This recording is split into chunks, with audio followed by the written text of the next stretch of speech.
दिल का रिश्ता खून के रिश्ते पर भारी पड़ा। आज मैं गलती से अपना फ़ोन ऑफिस जाने से पहले घर पर ही छोड़कर चला गया था। जब ऑफिस पहुंचा तो याद आया, अरे फ़ोन तो मैं घर पर ही छोड़ आया हूँ, लेकिन ऑफिस इतना दूर था कि वापस आ नहीं सकता था। कैसे भी करके दिन बिताया। जैसे ही घर आया, दरवाजे की बेल बजाई। श्रीमती जी ने दरवाज़ा झट से खोला और दरवाज़ा खोलते ही मुझ पर बरस पड़ी, तुम अपना फ़ोन घर पर ही छोड़ गए थे। पूरे दिन बजता रहा। आखिर मैं तंग आकर उसे साइलेंट मोड पर कर दी। फिर मैंने सोचा कि पता नहीं किसी का इम्पोर्टेंट फ़ोन आ जाए, तो मैंने साइलेंट मोड को ऑफ कर दिया। ठीक उसी समय एक श्रीमती जी का फ़ोन आया और उसने बोला, मैं राधिका बोल रही हूँ, मुझे सागर से बात करना है। पहले बताओ ये राधिका है कौन? मुझे भी रहा नहीं गया। मैंने बोल दिया, ये मेरी कॉलेज के दिनों की फ्रेंड्स है, हम साथ में पढ़ते थे। फिर उसके बाद मेरी जॉब लग गई, मैं दिल्ली आ गया और फिर तुम्हारे साथ शादी। उसके बाद फिर वह कहाँ चली गई, फिर हम कभी नहीं मिले। पता नहीं कहाँ से उसने मेरा नंबर पता कर लिया है। अच्छा छोड़ो, तुम मेरे लिए गर्मा गर्म एक कप चाय बनाओ, तब तक मैं फ्रेश होकर आता हूँ। मैं जैसे ही बाथरूम में गया, मेरे मन में एक ही सवाल कि आखिर राधिका ने इतने सालों बाद मेरा नंबर कैसे पता कर लिया और क्यों कॉल किया। बाथरूम से निकलकर चाय की चुस्की लिया। उसके तुरंत बाद ही मैंने राधिका को फ़ोन मिलाया तो राधिका ने फ़ोन उठाया। मैंने, हेलो राधिका, कैसी हो? सब तो ठीक है ना? कैसे याद किया? राधिका ने बोला, कुछ नहीं यार, मेरा ट्रांसफ़र दिल्ली में ही हो गया था। तुम्हारा नंबर मुझे एक बार मैं कानपुर गई थी तो आंटी से ले लिया था, तो मैंने सोचा दिल्ली आई हूँ तो एक बार तुमसे मिलती, इसीलिए मैंने तुम्हें फ़ोन मिला लिया। अगर फुर्सत हो तो मुझसे कल मिलोगे? कल मेरी छुट्टी है, अगर तुम चाहो तो आ सकते हो। लेकिन मैंने बोला, मेरा ऑफिस तो संडे को ही बंद होता है, तो मैं देखता हूँ संडे को तुमसे मिलता हूँ। सुबह होते ही मैं ऑफिस के लिए निकला, लेकिन पता नहीं क्यों मैंने अपने आप को रोक ही नहीं पाया और मैंने तुरंत राधिका को फ़ोन लगाया और बोला, राधिका मैं आ रहा हूँ तुमसे मिलने। राधिका यह सुनकर बहुत खुश हुई और बोली, ठीक है, आ जाओ, मैं इंतज़ार करूँगी और तुम्हारा मनपसंद पकोड़े भी खिलाऊंगी। थोड़ी देर में मैं राधिका के घर पहुँच चुका था। राधिका ने दरवाज़ा खोला और वह फ़ोन पर न जाने किससे बात करते हुए कह रही थी, आखिर तुम यह बताओ, आखिर हम भी तो हाड़ मांस के पुतले हैं, कोई हम पत्थर के तो बने नहीं हैं, हमें कोई फ़र्क ही नहीं पड़ेगा। हम इंसान हैं, दर्द और तकलीफ़ हमें भी होती है, हम कोई लोहे के बने हुए तो है नहीं, जितनी मर्जी चोट मारो और चले जाए। मैं समझ नहीं पा रहा था कि राधिका को अचानक से ये क्या हो गया, ऐसी बातें क्यों करने लगी। वह लगातार बोले जा रही थी। मैं वहीं बैठकर बड़े ध्यान से उसके चेहरे को देखे जा रहा था और उसका चेहरा ऐसा लग रहा था जैसे कोई खुली किताब हो, जिसे मर्जी उसे पढ़ सकता है। राधिका वैसे देखने में तो बहुत ज़्यादा खूबसूरत नहीं थी। उसका रंग सांवला था, चाहो तो उसे काला ही कह सकते हैं, लेकिन वह दिल की बहुत सुंदर थी और दिल का इतना साफ थी कि उससे हर कोई बेवकूफ़ बना जाता था। लाइफ में ऐसा अक्सर होता है, आपको कोई इंसान ऐसा मिलता है जिससे आप इतना ज़्यादा प्रभावित हो जाते हैं कि फिर यह मायने नहीं रखता है वह देखने में कैसा है, वह खूबसूरत है या नहीं। यही हाल राधिका के साथ मेरा था। राधिका को देखकर यही लगता था, उसको मन के अंदर कुछ भी छिपा नहीं होता था, सब कुछ उसके चेहरे पर साफ साफ लिखा हुआ रहता था। उसे कुछ भी समझाने की ज़रूरत नहीं होती, बस देखने वाले के पास नज़र होनी चाहिए। राधिका ने जैसे ही अपने बात फ़ोन पर ख़त्म करी, मैं बोल उठा, राधिका इतने सालों में तुम्हारे में कोई भी चेंजिंग नहीं आया, आज भी वैसे ही अजंता की मूरत दिख रही हो। अच्छा मजाक कर लेते हो, राधिका बोली। तुम भी ना सागर, बहुत अच्छा मजाक कर लेते हो। मैं देखने में कहाँ से सुंदर हूँ और ऊपर से इतनी काली हूँ। मैंने बोला, राधिका अब मेरी वो उम्र नहीं है जो मैं तुम्हारी झूठी तारीफ करूँगा। बस मैं वही कह रहा हूँ जो सच है, और यह बात तुम भी समझ रही हो। हम दोनों एक ही उम्र के हैं और 40 साल के लगभग होने वाले हैं। राधिका, तुम ही बताओ, मैं तुम्हारी झूठी तारीफ क्यों करूँगा? कौन सी मुझे दोबारा तुमसे शादी करनी है? मैं तो ऑलरेडी 2 बच्चों का बाप बन चुका हूँ। जो सच है बस मैं वही कह रहा था। मेरी बात काटते हुए राधिका ने बोला, अच्छा छोड़ो, बताओ क्या लोगे, चाय या कॉफ़ी?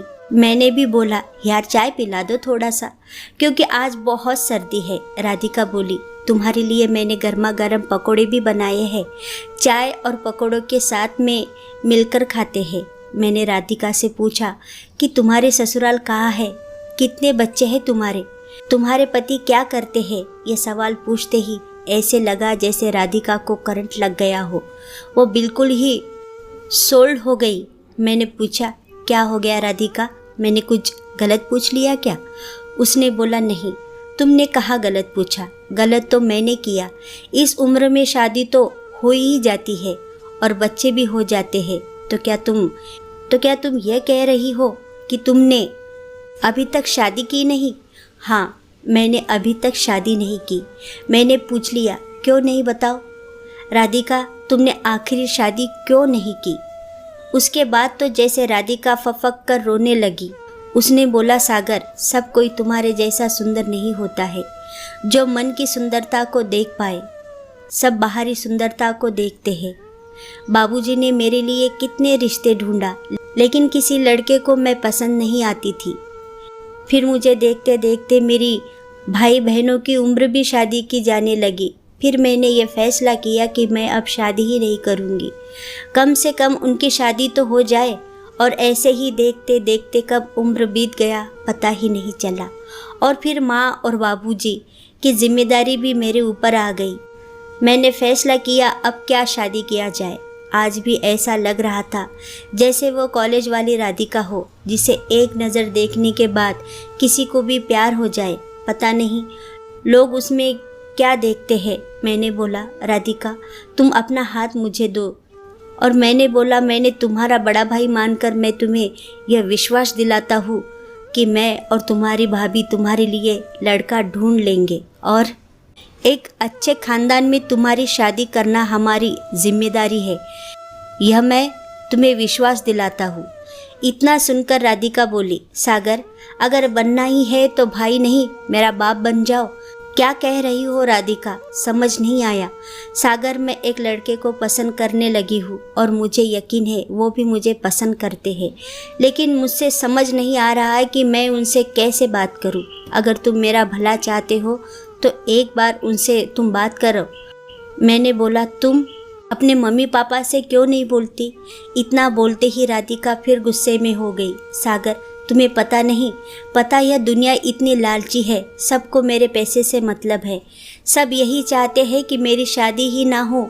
सबके लिए ATM मशीन जो हूँ, जिसको देखो मेरे तनख्वाह आने से पहले ही सबकी फरमाइश शुरू हो जाती है। मुझे स्कूल की फ़ीस भरनी है। पापा बोलते हैं, बेटी हमारी दवाई ला दिया क्या? तब तक मेरी छोटी बहन का हस्बैंड भी आ जाता है। आजकल महीना मिलने में भी बहुत देर हो जाती है। अगर कुछ हो जाता तो सोचो वो क्या चाहेंगे कि मेरी शादी हो। सागर, अगर उनको हमारी शादी करनी होती तो क्या अब तक मैं कुंवारी होती? क्या मेरे लिए कोई दुनिया में लड़का ही नहीं बना होता? लेकिन सच तो ये है कि वह मेरी शादी करना ही नहीं चाहते। मैंने बोला कि चलो ठीक है, मैं तुम्हारे लिए बात करूँगा। बताओ कौन है वो? बताना शुरू किया। जब मैं कानपुर में नौकरी करती थी तो मेरे ऑफिस में ही एक राघव जी हुआ करते थे। उनसे मेरी अच्छी ट्यूनिंग हुआ करती थी और दिल ही दिल में मैं उनको चाहने लगी थी। लेकिन बाद में पता चला कि वह शादीशुदा है। लेकिन मुझे हाल ही में पता चला है कि उनकी वाइफ और उनकी बच्ची का एक्सीडेंट में मौत हो गई है। हम दोनों ने बातचीत होना शुरू हो गया है, लेकिन समझ में नहीं आता उनसे बात कैसे करूं। मैंने राधिका को भरोसा दिया कि मैं आज ही जाकर तुम्हारी भाभी से बात करूंगा और हम दोनों मिलकर उनसे बात करेंगे। उनके घर पर जाएंगे और तुम्हारे रिश्ते की बात करेंगे। सागर जाकर अपने घर पर अपनी वाइफ को यह सारी बातें बताया। उसकी वाइफ ने भी बोला, यह तो बहुत अच्छी बात है। अगले संडे हम राघव जी के घर पहुंच गए। राघव जी से राधिका के रिश्ते की बात शुरू की। मन ही मन में राघव जी भी राधिका को पसंद करते थे, लेकिन वह भी बोल नहीं पा रहे थे कि कहीं राधिका को बुरा न लग जाए। फिर शादी तय हो गई और राधिका और राघव जी की शादी बहुत धूमधाम से हुई है। शादी का कैश टेम होते ही मुझे एक मुंह बोली बहन मिल गई। कहने को तो वो मुंह बोली थी, लेकिन हमारा रिश्ता खून के रिश्ते से भी बढ़कर हो गया था। चाहे कुछ भी हो जाए, हर रक्षाबंधन राधिका हमारे घर आना नहीं भूलती थी और मैं भी भाई दूज के दिन उसके घर जाना नहीं भूलता था। जब भी राधिका हमारे घर आती है तो हमारी पत्नी के साथ ऐसे दोनों मिलकर रहती है जैसे दोनों बहनें हो। दोनों का प्यार देखकर कभी कभी सोचता हूँ कि लोग तो खून के रिश्ते के लिए रोते हैं। खून के रिश्ते तो सिर्फ दाह संस्कार के समय ही काम आते हैं। कोई रिश्ता दिल का भी होता है, आदमी के मरने के सालों बाद भी याद दिलाता रहता है। राधिका के शादी के बाद मेरे परिवार में 2 लोगों की संख्या और भी बढ़ गई, लेकिन राधिका के भाई बहन माँ बाप अब उससे बात नहीं करते हैं और ना ही मिलते जुलते हैं। वह उससे नाराज है, लेकिन क्या फ़र्क पड़ता है। आज रूठे हैं, कल मान भी जाएंगे, लेकिन जो भी हो, राधिका के माथे पर यह सिंदूर का टीका बहुत ही खूबसूरत लग रहा था। वह भी अपने घर गृहस्थी में खुश है। धीरे धीरे वक्त के साथ सारे घाव भी भर जाएंगे और उम्मीद है उसके मम्मी पापा और भाई बहन सब उसके हो जाएंगे। तो दोस्तों, आपको ये कहानी सुनकर कैसा लगा, प्लीज़ मुझे कमेंट बॉक्स में ज़रूर बताइएगा और लाइक शेयर सब्सक्राइब करना ना भूलिए। Thank you.